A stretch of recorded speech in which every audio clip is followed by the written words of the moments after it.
محمد کا روزہ قریب آ رہا ہے، بلندی پہ اپنا نصیب آ رہا ہے۔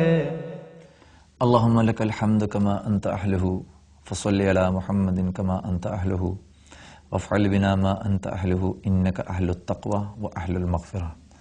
رب لک الحمد کما ینبغی لجلال وجہک وعظیم سلطانک، اللہم لا احصی ثناء علیک وانت کما اثنیت علی نفسک۔ خواتین حضرات، السلام علیکم۔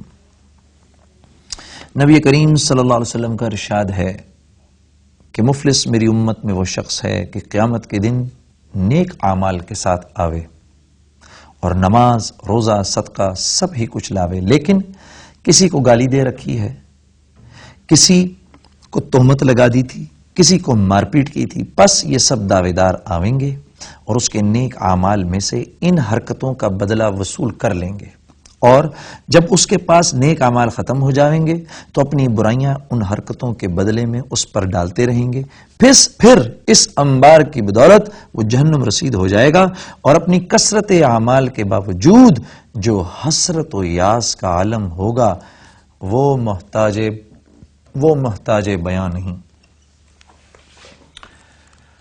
اللہ اکبر۔ یعنی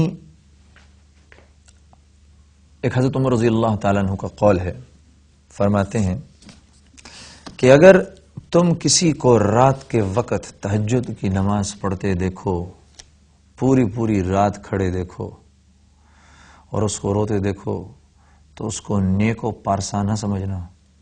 نیک و پارسا تو وہ ہے جس کے پاس لوگوں کی امانتیں ہوں، وہ اس کو لوگوں تک پہنچائے اور اپنی بات کا سچا ہو، اپنے معاملات میں صحیح ہو۔ یہ رمضان المبارک کا مہینہ، اس مہینے میں ہم اور آپ روزے رکھ رہے ہیں۔ اب جہاں یہاں ہر نیکی بدرجہ اتم ہے، ہر نیکی کا ثواب بہت زیادہ ہے، وہاں پر ہر برائی کا گناہ بھی اتنا ہی بڑا ہے، اتنا ہی بڑا ہے۔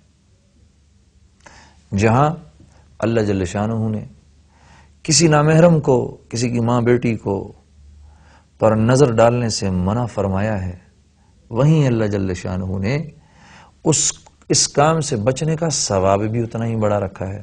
فرمایا ہے، روایت میں آتا ہے کہ اگر کسی نامحرم پر پہلی نظر پڑی اور دوسری نظر جھکا لی، اسی وقت پچھلے تمام گناہ معاف ہو جاتے ہیں۔ جہاں گناہ اتنا بڑا ہے وہاں ثواب بھی اتنا ہی بڑا ہے، تو رمضان المبارک میں ایک تو آپ نے دیکھا آپ صلی اللہ علیہ وسلم کے ارشاد کے مطابق کہ مفلس کون ہے، اتنی نیکیاں لے کر آیا دنیا میں، لیکن کسی کو گالی دی، کسی پر تہمت لگائی، کہیں غیبت کی، کہیں جھگڑا کیا، اب وہ سب دعوے دار پہنچ گئے، پیچھے سے سب پہنچ گئے، اور آ کر تو کہ بھائی چلو بھائی اب نیکیاں اس کی لینا شروع۔ ایک بادشاہ کی فوج نے اب گزر رہی تھی جنگل سے، وہاں پر ایک بوڑھی عورت کی کچھ بکریاں چر رہی تھیں، انہوں نے اس کی ایک بکری چھین کر اس کو ذبح کر کے پکا کے کھا گئے۔ جب بوڑھی عورت کو پتہ چلا کہ بادشاہ کا لشکر اس پل کے پاس سے گزر رہا ہے تو وہاں کھڑی ہو گئی۔ جب بادشاہ کی سواری گزری تو اس نے دوڑ کے بادشاہ کی سواری کی لگام پکڑ لی اور پوچھا، اے بادشاہ، تو کچھ اپنا اور میرا فیصلہ اس پل پر کرے گا کہ اس پل پر کرے گا؟ بادشاہ یہ سن کر کانپ اٹھا۔ اس عورت کی مراد یہ دنیا کا پل اور پل سے رات تھی۔ بادشاہ نے کہا نہیں، اسی پل پر کروں گا۔ کہا تیری فوج کے افسروں نے میرے ساتھ یہ کیا ہے۔ تو بادشاہ نے اس کو ایک کے بجائے 100 بکریاں دیں اور اوپر سے انعام و اکرام دے کر اس کی تسلی کر کے اس کو بھیجا۔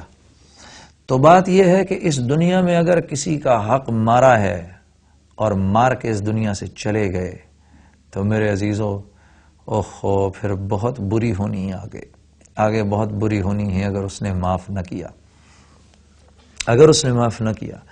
اللہ جل شانہ غفور الرحیم ہے، اللہ جل شانہ معاف کر دیتے ہیں، اور اللہ جل شانہ کے حقوق تو ایسے ہیں کہ اللہ سے معافی مانگ لی یا اللہ نماز چھوڑی تھی، معافی مانگ رہا ہوں، اب نماز نہیں چھوڑوں گا، تو نماز بھی پڑھی اور اس کا کفارہ بھی ادا کر دیا، تو اللہ کے ہاں سے قوی امید ہے اللہ جل شانہ معاف کر دیں گے۔ لیکن اگر کسی کا حق مارا ہے، کسی کا مال دبایا ہے، اور اب میں معافی مانگے جاؤں، اے اللہ مجھے معاف کر دے، مجھے معاف کر دے، تو اللہ جل شانہ معاف ضرور کر دیں گے، لیکن پہلے جس کا مال کھایا ہے اس سے معافی مانگو اور اس کو اس کا مال واپس کرو، نہیں تو اگر اس حالت میں تجھے موت آ گئی، ہائے ہائے ہائے ہائے، ارے وہ تو وہ وقت ہوگا، وہ تو وہ وقت ہوگا۔ قرآن میں اللہ جل شانہ فرما رہے ہیں کہ ایک آدمی اپنے آپ کو بچانے کے لیے کہے گا میرا سارا مال لے لو، بلکہ اس دنیا میں جتنا مال ہے سب لے لو، یہاں تک کہ آج تو میں اپنے بیوی بچوں کا بھی سوال نہیں کرتا، ان کو بھی لے جاؤ، ان کو بھی لے جاؤ، مجھے ان کی بھی پرواہ نہیں ہے۔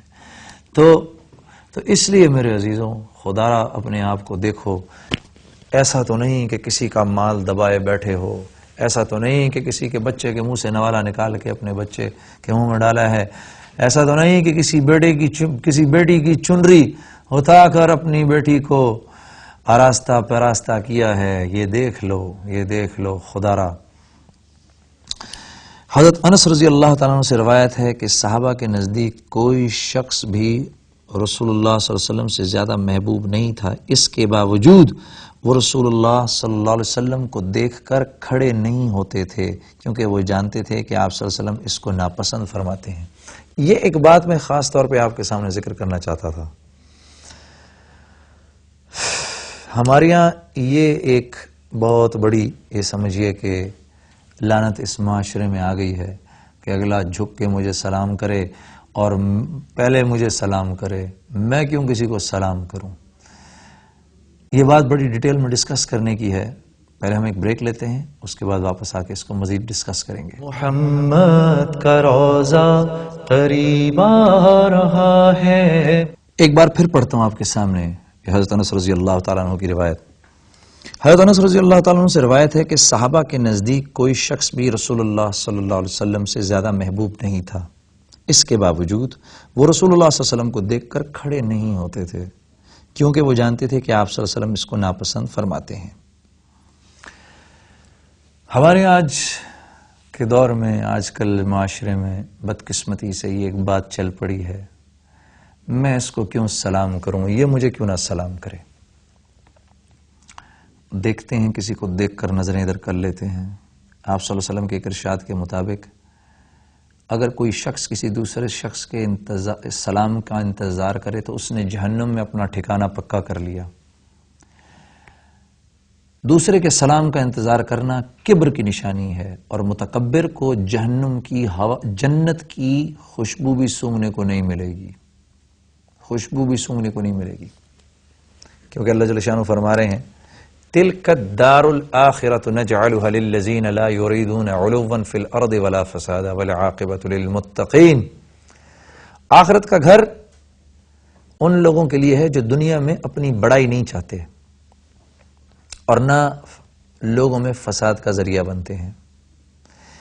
جو انسان دنیا میں اپنی بڑائی چاہتا ہے وہی فساد کا ذریعہ بنتا ہے۔ لوگ مجھے جانیں، مجھے پہچانیں، میری طاقت کو مانیں، میری طاقت کو پہچانیں۔ دنیا کی شہرت چاہنا کبھی بھی اوروں کے لیے راحت کا سامان نہیں بنا، کبھی بھی نہیں بنا۔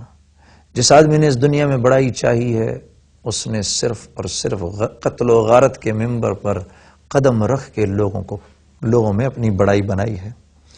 جس کسی نے بھی اس دنیا میں شہرت چاہی ہے اس نے کسی نہ کسی کا حق ضرور مارا ہے۔ دنیا کی شہرت چاہنا، ہاں اللہ جل شانہ خود اپنے فضل و کرم سے عزت عطا کر دیں وہ اور بات ہے۔ شہرت فرعون کے پاس بھی تھی، بادشاہ تھا، لیکن دنیا سے مردود ہو کر گیا، اللہ کا نافرمان تھا۔ شہرت حضرت سلیمان علیہ السلام کے پاس بھی تھی، بادشاہ بھی تھے، ان سے جیسی بادشاہت ان کو ملی نہ ان سے پہلے کسی کو ملی نہ ان کے بعد کسی کو ملی، لیکن اللہ کے محبوب بن کے، فرما بردار بن کے اس دنیا سے گئے۔ مال قارون کے پاس بھی تھا، اس کی تو خزانے کی چابیاں اونٹوں پر لادی جاتی تھیں. یہ وہی قارون ہے جس نے ایک مرتبہ حضرت موسیٰ علیہ السلام پر اتنی بڑی تہمت لگوائی. کسی عورت کو مال دیا, کہا حضرت موسیٰ علیہ السلام کلیم اللہ پر تہمت یہ لگاؤ کہ انہوں نے تمہارے ساتھ بدکاری کی ہے. بڑے مجمع میں کھڑے ہو کے اس نے یہ بات کہہ دی. جب حضرت موسیٰ علیہ السلام بہت جلالی نبی تھے, انہوں نے جلال کے ساتھ جب اس کو دیکھا تو گھبرا گئی, فوراً ان کے سامنے آ کے گڑ گڑانے لگی اور بتایا کہ قارون نے مجھے یہ کرنے کو کہا ہے. حضرت موسیٰ علیہ السلام اسی وقت سجدے میں گر گئے. اللہ جل شانہ نے فرمایا زمین کو آپ کا تابع بنا دیا ہے, جو چاہیں کر لیں. آپ نے زمین کو کہا پکڑو قارون کی ٹانگیں, تو قارون کی ٹانگیں زمین نے پکڑ لیں, یہ گھٹنوں تک.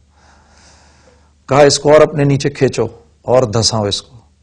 اب جب قارون کو زمین نے دھسانا شروع کیا تو اس نے التجا کرنی شروع کی, اے موسیٰ مجھے معاف کر دے, اے موسیٰ مجھے معاف کر دے. اور آپ فرماتے رہے اور پکڑو اور پکڑو اور پکڑو, یہاں تک کہ بالکل زمین کے اندر چلا گیا. اللہ جل شانہ نے فرمایا اے موسیٰ آپ بڑے سخت دل ہیں, میرے عزت و جلال کی قسم اگر یہ مجھ سے ایک دفعہ بھی کہتا میں اس کو معاف کر دیتا. تو حضرت موسیٰ علیہ السلام نے فرمایا اے اللہ اس وقت میں نے اس کو سزا اپنی دشمنی کی وجہ سے نہیں دی, بلکہ عصمت نبوت بچانے کے لیے سزا دی ہے کہ آنے والے وقتوں میں کوئی انسان کسی نبی کی عصمت پر یا عصمت دری کرنے کی جرت نہ کرے. تو خیر مال اس کے پاس بھی تھا, دنیا سے ذلیل ہو کر گیا. مال حضرت عبد الرحمن بن عوف کے پاس بھی تھا, وہ بھی مالدار تھے. جب اس دنیا سے تشریف لے گئے 3 ارب 30 کروڑ سونے کے دینار چھوڑ کر گئے. اتنا سونا چھوڑ کر گئے کہ آریاں کاٹ کر کٹ گئیں. عراق, مصر, شام, حجاز ہر طرف ایکڑوں اور مربوں کے مربے تھے. ہزاروں اونٹ, ہزاروں گھوڑے, ہزاروں بکریاں چھوڑ کر اس دنیا سے گئے. لیکن عشرہ مبشرہ میں سے تھے عبد الرحمن بن عوف فی الجنہ, یہ بشارت ان کو ملی جناب رسول اللہ صلی اللہ علیہ وسلم سے. اور عبد الرحمن بن عوف تاجر الرحمن کے نام سے مشہور تھے کہ یہ رحمان کا تاجر ہے. تو کہنے کا مطلب یہ ہے کہ اس دنیا میں بڑائی چاہنا اپنی طرف سے یہ نقصان کا ذریعہ بنتی ہے, اور اللہ جل شانہ اگر عزت خود دیں تو یہ عزت کا ذریعہ بنتی ہے. ہمارے ہاں بات وہیں, میں پھر اسی بات کو کروں گا, ہمارے ہاں بدقسمتی سے یہ جو ایک لعنت ہمارے معاشرے میں گھس گئی ہے کہ اگلا مجھے پہچانے, یہ مسلمان کا شیوا تو نہیں ہے.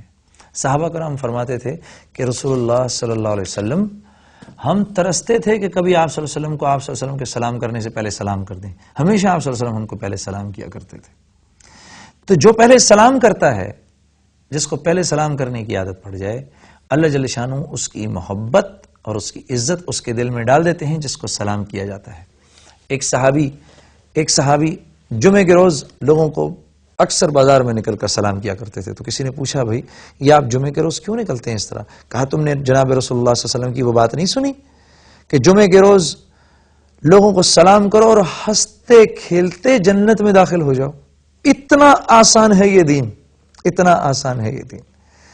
لیکن ہمارے کیونکہ مزاجوں سے یہ چیز نکل گئی, آج یہ چیز ہم کو بہت بھاری رکھتی ہے. آج رسول اللہ صلی اللہ علیہ وسلم کی وہ بات سچ دکھائی دیتی ہے کہ میری امت پر ایک وقت آنے والا ہے جب میرے طریقوں پر چلنے کے بجائے ان کے لیے یہ زیادہ آسان ہوگا کہ ہاتھ میں دہکتے ہوئے انگاروں کو لے لیں. آج واللہ وہ دور ہے جہاں یہ بات سچ ہوتی ہوئی دکھائی دیتی ہے.